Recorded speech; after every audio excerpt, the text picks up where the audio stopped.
Ambassador Krelthar stood before the Galactic Council's emergency assembly, his forearms trembling as he faced the holographic representatives of 200 civilizations. The smell of fear pheromones filled the chamber, even through the atmospheric filters. "The Xinthian Empire has fallen," he announced, his voice breaking. "All 7 of their core worlds are gone." A wave of shocked chittering and electromagnetic pulses rippled through the assembly. The Xinthians had been the Council's most aggressive expansionist force, their fleets numbering in the thousands, their warrior caste bred for conquest across 3 millennia. "How?" demanded High Curator Vexana, her crystalline form pulsing with urgent light. "The Xinthians possess the 3rd largest military in known space." Krelthar's mandibles clicked nervously. They made contact with the humans. Silence fell like a neutron star's gravity well. Elder Morgath, a being so ancient his species' name had been forgotten, slowly activated his communication matrix. His voice emerged as a whisper that somehow filled every corner of the vast chamber. "We warned them. We warned all of you." The Council had heard the stories, of course. Legends passed down from the old ones. Species that had witnessed the first human expansion into the galaxy 12,000 cycles ago. Tales of a species that seemed weak, fragile even, soft-skinned beings from a death world they called Earth, where everything from the weather to the wildlife tried to kill them daily. But the Xinthians had not listened. They saw only opportunity. Krelthar pulled up the tactical recordings, his hands shaking as he manipulated the controls. The holographic display showed Xinthian battlecruiser Eternal Conquest approaching a small human colony on the rim world of New Perth. Population, 40,000. Defenses minimal. The Xinthians had issued their standard ultimatum: surrender or face extinction. The humans had chosen a third option. They said no. Krelthar continued, his voice barely above a whisper. "Just no." Then they asked the Xinthians to leave. Politely. The recording showed the Xinthian commander's response: orbital bombardment of the colony's agricultural sector. A warning shot that killed 300 civilians. "The humans sent one more message," Krelthar said. 3 words: "You were warned." What happened next would be studied in military academies for generations, or would have been if any of those academies still existed in Xinthian space. The human response wasn't immediate. That was their first psychological weapon. They let the Xinthians celebrate their victory for 3 full cycles. Let them grow confident. Let them believe humanity would respond with the typical galactic calculus of acceptable losses and diplomatic negotiations. Then the humans showed them what 12,000 years of suppressed warfare instincts looked like when fully unleashed. The attack didn't come from human military vessels. It came from everywhere and nowhere. Freighters that weren't freighters, mining ships that carried something other than ore. Even civilian passenger liners that transformed mid-flight into weapons platforms that made Xinthian dreadnoughts look like children's toys. They didn't just defeat the Xinthian fleet, Krelthar explained, pulling up tactical data that made several council members physically recoil. They didn't just destroy it. They erased it. In 47 minutes, 3,000 warships ceased to exist. The humans didn't even slow down. The recordings showed human ships moving in patterns that violated every known principle of fleet tactics. They fought like a single organism, anticipating each other's movements with impossible precision. Later analysis would reveal that every human ship was crewed by individuals who had been fighting together, in simulation, since childhood.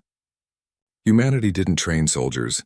They trained civilizations of warriors, and then let them choose civilian lives, keeping them ready, always ready. For the moment someone made the fatal mistake of harming their own. The Xinthians sued for peace after their fleet fell, Krelthar continued. The humans ignored them. They proceeded to their home systems. Elder Morgath spoke again, his ancient voice heavy with the weight of memory. "This is what we tried to warn you about. Humans are the only species that evolved alongside persistence predators, while being persistence predators themselves. They hunted by chasing prey until it died of exhaustion. They were hunted the same way. For millions of years, their survival depended on one principle: never stop, never give up, never forgive a threat to the tribe." The tactical display showed the systematic dismantling of Xinthian civilization. Not through genocide, humans had strict rules about that, but through something worse. They destroyed every military installation, every shipyard, every weapons facility. They bypassed civilian centers entirely, leaving the Xinthian people alive but completely defenseless in a hostile galaxy. Then the humans did something that chilled every observer to their core. They broadcast the complete tactical data of their assault to the entire galaxy. Every weakness in Xinthian defenses, every vulnerability in their planetary shields, every secret military installation now exposed and helpless. They left them alive, Krelthar said, as a lesson. Within weeks, the Xinthians' former victims had descended upon them like carrion feeders. Species that had suffered under Xinthian conquest for centuries took their revenge. The humans never fired another shot, but 7 worlds burned anyway. Where are the humans now? Someone asked from the shadows of the chamber. Krelthar manipulated the display, showing a single human vessel stationed at the edge of former Xinthian space, a small ship barely larger than a corvette. It made no aggressive moves. It simply watched. A message ping arrived at the council chambers. It was addressed from that lone human ship to the entire Galactic Council. Krelthar's hands shook as he opened it. The message was brief. We came to the stars hoping to leave our violent past behind. We built gardens on distant worlds and raised our children to value peace above all else. For 12,000 years we have kept our true nature chained. We do not want to be what we were. But we remember. We always remember. This is your only warning. Leave us in peace and we will leave you in peace. But understand this. We did not climb to the top of our food chain by accepting extinction. We are very, very good at survival, and we have had 12,000 years to get better at war. The message ended with an addendum, a list of 73 species in galactic history that had previously made the mistake of attacking humanity. Beside each name was a single word, extinct or pacified. The Xinthians were now on that list, marked as example. Elder Morgath's ancient voice filled the silence. This is what we tried to tell you. Humans are the only species that makes friends with their predators, that keeps carnivores as companions in their homes. They are the only species that looks at a creature designed to kill them and thinks, I can make that love me. What do you think they do to creatures that try to kill their children? The council sat in horrified silence watching that lone human ship maintain its vigil. Ambassador Krelthar closed the tactical display. The question before us now, he said quietly, is simple. Do we finally listen to the Elder's warning, or do we join the Xinthians in the ashes? No vote was called. None was needed. Humanity had reminded the galaxy of an ancient truth. Some species achieve peace by never knowing war. Others achieve it by becoming so proficient at war that everyone else chooses peace instead.